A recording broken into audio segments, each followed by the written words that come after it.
I landed on this because I really didn't believe that they needed another sculpture that was decorative. And I felt like they needed something where they didn't just drive past. They could come and spend some time, whether it was 5 minutes or 5 hours in some cases. It was like a living monument where they could have a connection.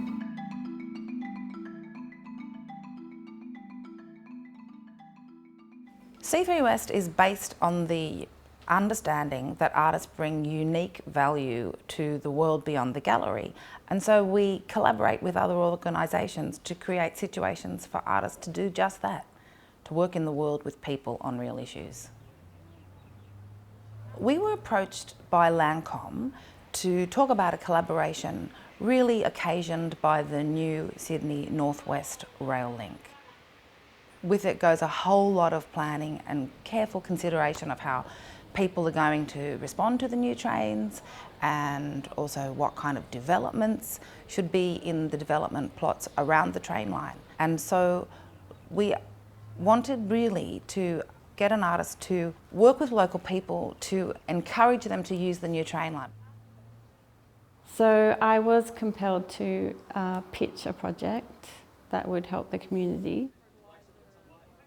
They wanted shade and they wanted to get to know their neighbour. The only way I could do that, or to pitch something that I truly believed the community needed, was something green, which is what was lacking.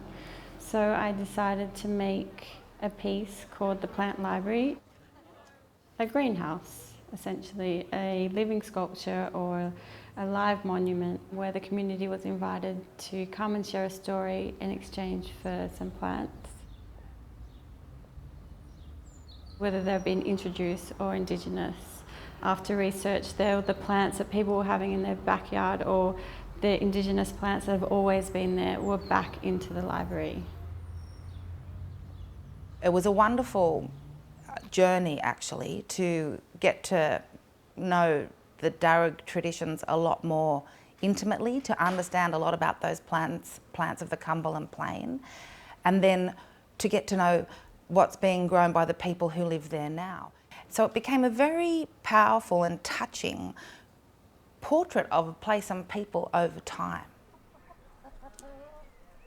Part of the project was to have these backyard conversations, and I think it came from my own childhood and experience of the food growing in the backyard. I grew up in Western Sydney, in Villawood, and I'd spend a lot of time with my grandparents, and they used the whole of the backyard and the riverbank to grow fruit and veg.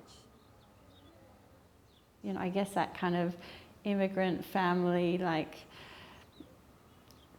mentality of just using the land to eat off the land, and I guess I wanted to kind of bring that into the project because there's so many, you know, new immigrants in the area that were doing a similar thing, and we found Sandeep. He was so excited to be a part of this project because we could open up the project and invite the community to his backyard and learn his skills and then bring it to the plant library.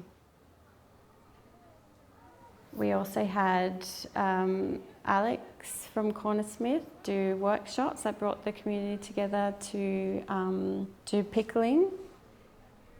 And it's such a new community that there was this real kind of lust to and like they were thriving to get to know each other, and then they all came to the plant library where we could continue our conversations. It was a wonderful way really of drawing people out of the neighbourhood, and I know this sounds too sweet to be true, but people really did exchange phone numbers.